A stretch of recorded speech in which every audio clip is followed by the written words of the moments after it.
So, as the father of economics, Adam Smith said in his Wealth of Nations 1776, it is not from the benevolence of the butcher, the brewer, or the baker we expect adana, but from their regard to their own interest. Greetings everybody, we are starting our 7th chapter of Introductory Microeconomics Semester 1, Economics Major, University of Delhi, Perfect Competition and the Invisible Hand. It is about this invisible hand which Adam Smith discussed in his treatise Wealth of Nations. So, we know that the market is, made of many laws of behavior like supply, demand, law of supply and all. And let's say all the buyers and sellers follow certain rules of behavior. Each will maximize his or her own well-being. But when all these self-interested people are put together in a competitive market, it happens chaos. The seller will try to sell things at a huge price, where the buyer will try to get that particular product at the possibly lowest price. So chaos happens. And Adam Smith sees this chaos differently, saying that self-interest is something necessary to keep an economy function efficiently. Okay. So he says that there is an invisible hand which keeps the society, which keeps the well-being of the society well organized. Invisible hand is a metaphor. It is a kind of power or kind of something which is intangible, which keeps the market well organized. So it is this invisible hand which allocates goods and services to buyers and sellers. So in this chapter we will be discussing this thing, the way in which this perfectly competitive market function efficiently. Okay. So to begin with, we'll start with the concept of producer surplus and consumer surplus. We know what producer surplus is. It is the area between market price. So I have marked it here. It is the area between market price and marginal cost. Okay. Marginal cost, that is the quantity of units which is sold above the marginal cost. So that this is the units which are sold above the marginal cost. That is, the price was here. The price was above the marginal cost, so all these units which are sold in between forms the producer surplus. This marginal cost is also called as reservation value. Okay. Reservation value of the supplier.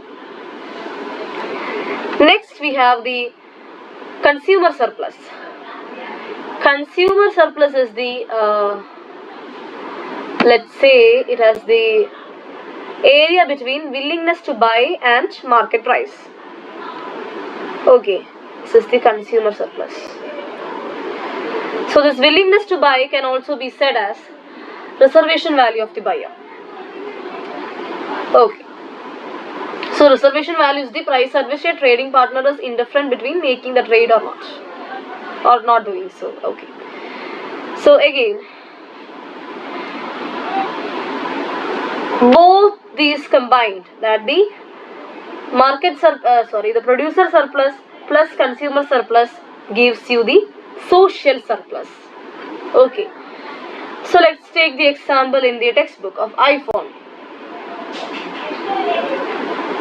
So we are discussing about a market where there is 7 sellers and 7 buyers for iPhone.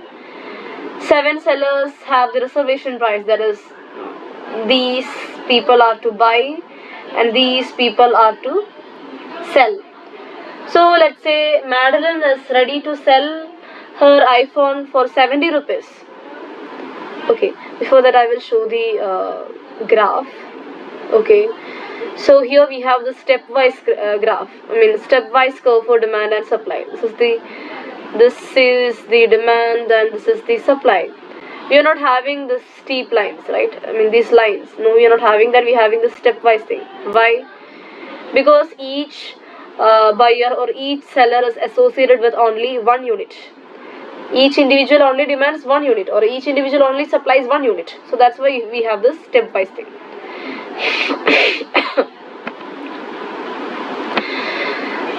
So here we see this demand curve and supply curve intersects at this point.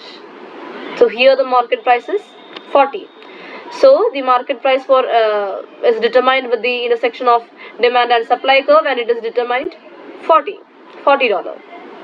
So here we see Madeline is ready to buy an iPhone for $40, whereas the iPhone is only Madeline is ready to buy the iPhone. Her reservation value is $70, whereas the market price is only $40. So she only actually need to pay $40. So though she makes 70 minus 40, $30 of consumer surplus. Catty ready to pay 60, market price is 40, so makes $20 of what consumer surplus. Again see $10 of consumer surplus. But down here Dave is not making any profit. $40 he's willing to pay, and it is the market price, so no surplus there. And below that they are not making any surplus. Okay. And here coming to the sellers, Tom is ready to sell his iPhone for $10, but he gets $40 because that is the market price. So there comes 40 minus 10, $30 of what? Producer surplus. Mary sells ready to sell for $20, receives $40, so $20 again producer surplus. Jeff $10 and Phil zero. So here we can see this is the consumer surplus part, and $60 is made up here. And here this is the producer surplus, and here also $60 is made. We know the social surplus is the sum of producer plus consumer surplus. So that is $120 is the what surplus? Social surplus. Okay, so that is done. And next we have let's say what would have happened if we see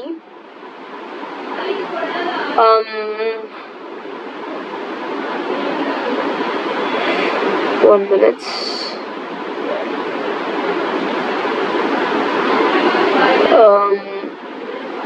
I'll take this graph. Again this graph here. So till this part there is a social surplus made. Why is still this part calculated? Because here we see as the we restrict the trade between the number of traders, like restrict the number of trades into two, with the highest value consumers and low cost sellers. Highest value consumers means Madeline and Katie. Low cost sellers means Tom and Mary. Madeline ready to sell for $70. Ready to buy for $70, where Tom is ready to sell for $10. So $60 is made the $60 of surplus. Then Katie ready to sell for $60, and Katie ready to buy for $60, and Mary ready to sell for $20.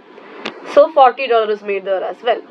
So in total 100 social surplus is made with the two highest value consumers and two low cost sellers. This is the social surplus part.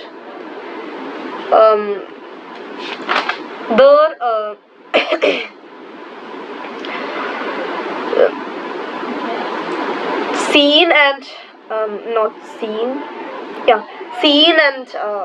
what to say, Phil are not making any, Seen and Jeff are not making that much any not any surplus, because scene is making like 50 minus 30, that is $20, whereas whereas Dave is making nothing, that is 40 minus 40, 0. Then Ian has a $20 loss. So till this part only covered. There is no profits, I mean the surplus is only for this part. Again we consider B here, because the B here is like generates the maximum amount of social surplus. Here, because it is not leaving the ones who are not making any profitable trades or force unprofitable trades. Okay, that's not like that. So next we have C. C is where the loss comes. Loss comes because at this part, when Adam and Ian came, Adam is ready to sell for $50 and Ian is ready to sell for $30. You can see that demand curve is below the supply curve. So demand is less, supply is dominated here. Supply is dominated means $50. That means we will say that as so leaving the iPhone market to act without outside direction generates the maximum amount of social surplus. That is at here. But when the losses from forcing a fifth trade, like sellers value the fifth item, here Adam value his iPhone more than Ian to buy that iPhone. Okay. That is the marginal benefit of having Ian receive iPhone is less than marginal cost of Adam giving up his iPhone. So here loss comes up. So that is what all these diagrams means. Okay. And when that loss comes, till that part we made $120 of surplus and the loss will be $20, 50 minus 30. So minus 20, that is 100 surplus will be at that point when Adam and Ian comes for this trade. Next, competitive market equilibrium maximizes social surplus. So this is the best that society as a whole can do if it is simply interested in maximizing two total sizes of economic pies. Okay, fine. Let's leave that. Next comes the very important principle of Pareto efficiency. It means that no individual can be made better off without making someone else worse off. Adam and Ian is an example for that. Maximizing social surplus, the competitive market equilibrium is also a Pareto efficient. Someone is losing when someone is gaining, right? Okay. Next, so that is what Pareto efficiency means. So that part is done. Next is 7.2. Here we are starting with an example. So consider a firm. So it is an example where there are many graphs included regarding this marginal cost, profit and all, economic profit and all. So older plant and newer plant. There are two plants. Okay, where each of which produces microchips to sell in perfectly competitive market. Two plants are quite different. One was made in 1970, so that will be kind of old thing, and the new one is made in 2010. Older plant therefore has less advanced production technologies and a higher production cost. Okay, newer plant have advanced production technology and lower production cost. So the newer plant can produce microchips at a lower marginal cost than the older plant. The firm has historically allowed each plant to operate independently, with both plant managers tasked with maximizing their own plant's profit. If the price of microchip is $10, let's see when the profit can be maximized. In 6th chapter we studied, like in the short run, if the price is greater than the AVC, then each plant should expand production until marginal cost equals to price. Okay. So this is the marginal cost of the old plant, and new plant's marginal cost is little less. Okay. Let's see here. The old manufacturing plant will maximize profits by producing at the point where the benefit from selling an additional unit, that is $10, is equal to the cost of producing an additional unit. That is marginal cost. That is when, I will draw it again, or I'll draw above this. Okay, so this is the $10. When this intersects, when this price curve, this MR intersects the MC, that is where the price is set and the quantity is also set. So this MR is intersecting this MC. The P price 10, we know P is equal to MR. So this is intersecting MC at this point, and there it is 20,000 units. That means old plant achieves the goal of maximizing profits at a quantity of 20,000 units. So what will be the cost? $10 for one product, for one microchip, that means 10 into 20,000, that is $2 lakh cost. Okay, $2 lakh cost. We know to calculate the profit, right?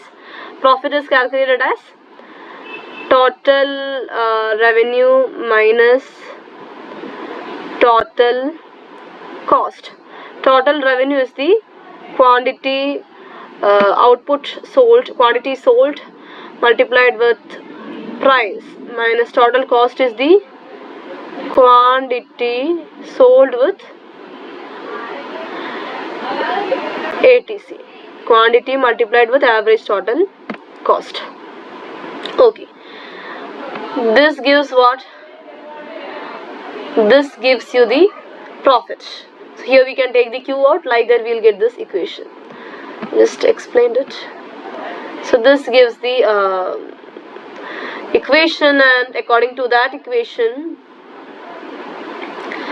there will be an economic there is no economic profit. The economic profit is $0. Economic profit, okay, the economic profit will be $0. Therefore the manager of the old plant will expand production until the marginal cost equals price. Marginal revenue equals price. The MC equal to P equal to MR. Okay, in a perfectly competitive market, we had studied it in the last class, last chapter. So this occurs in the 20,000 units. The manager of the new plant will make her optimization decision similarly and have her plant produce 50,000 units.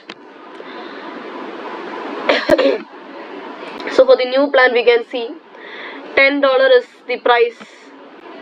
Okay, $10 is the price of the microchip, and 7.5.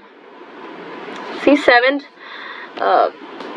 But they are able to produce. So the P equal to MR is 10, and this new plant is able to produce it at a cost of 7.5 per product. Okay, because it has advanced technologies, right? So at this point they are able to produce. That means this region is profit. So here we can see 50,000 unit is the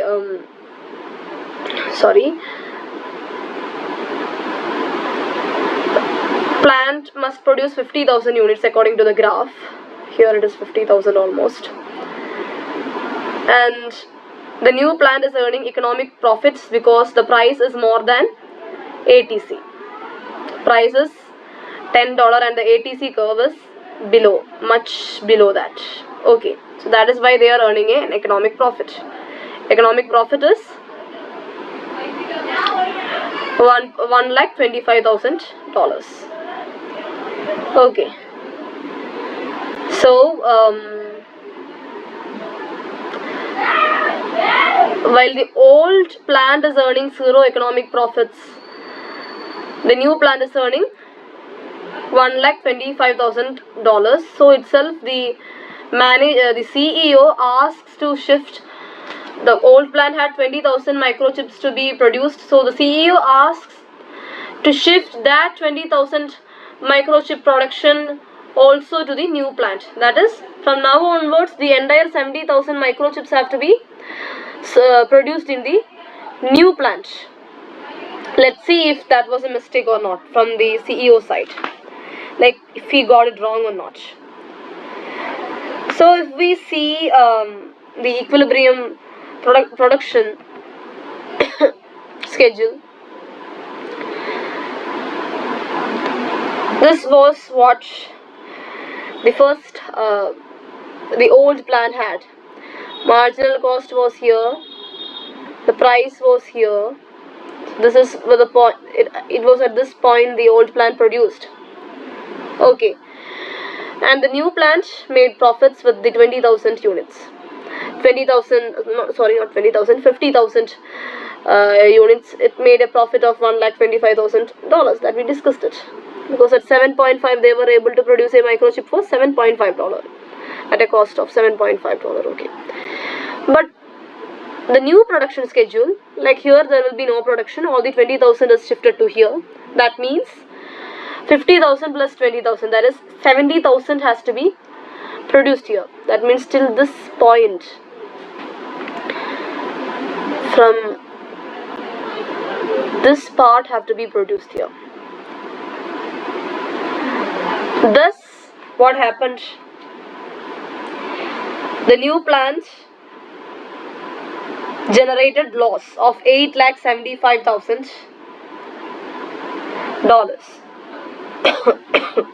Why? For producing 70,000 units, it required a marginal cost of $30, which is much more than $10. Okay.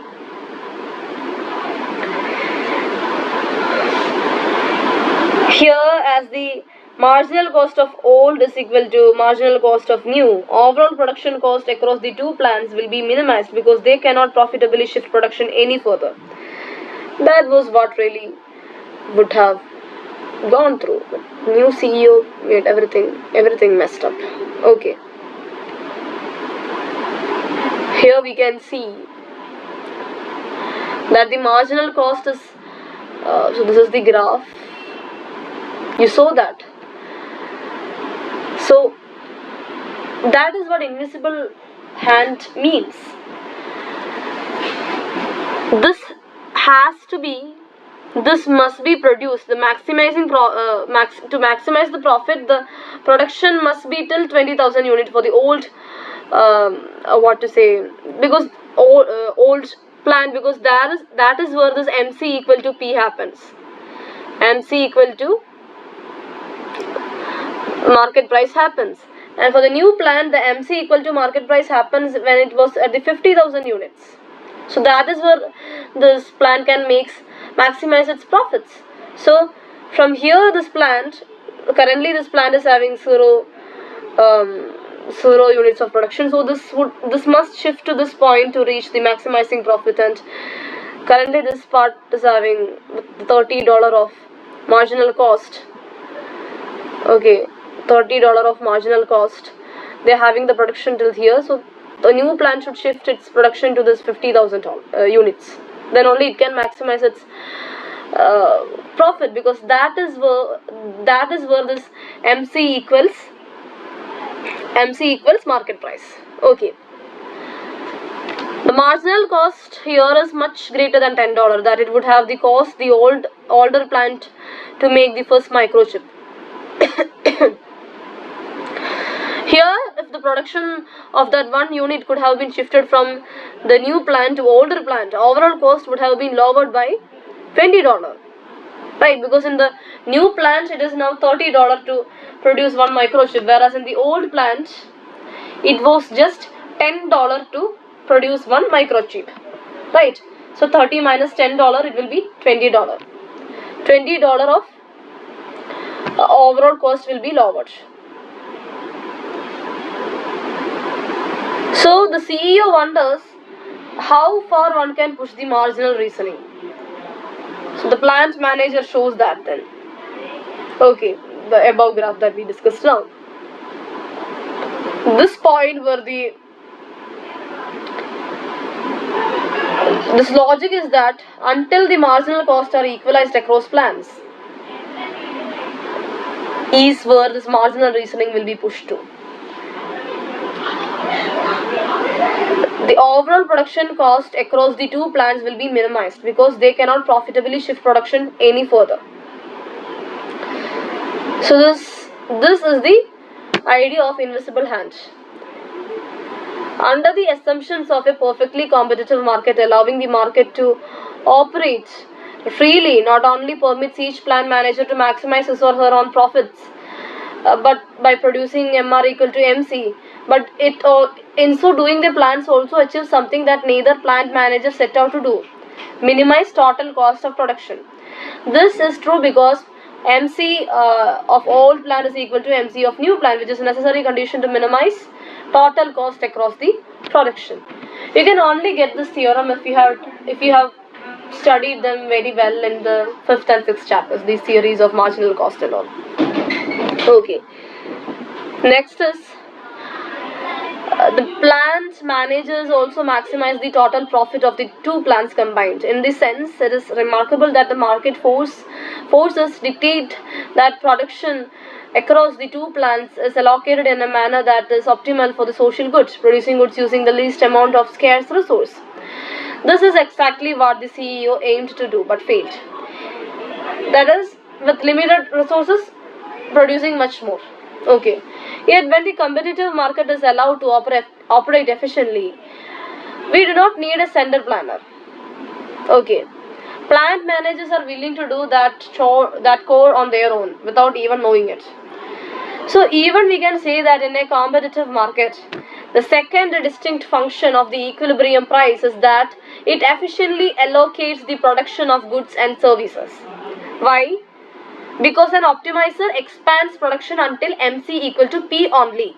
That is, for the new plant, the production must only be till 50,000 units, because that is where the marginal cost is equaling the market price. Beyond that, it must not go. Marginal costs are equalized across firms because all firms face the same market price. So you need to read this incident of these two firms well and well again and again, then only you'll get this example well. So next we'll be moving to 7.3 in the next video. With this, most probably we'll be completing this chapter. So yeah, let's see in the next class. Till then, bye.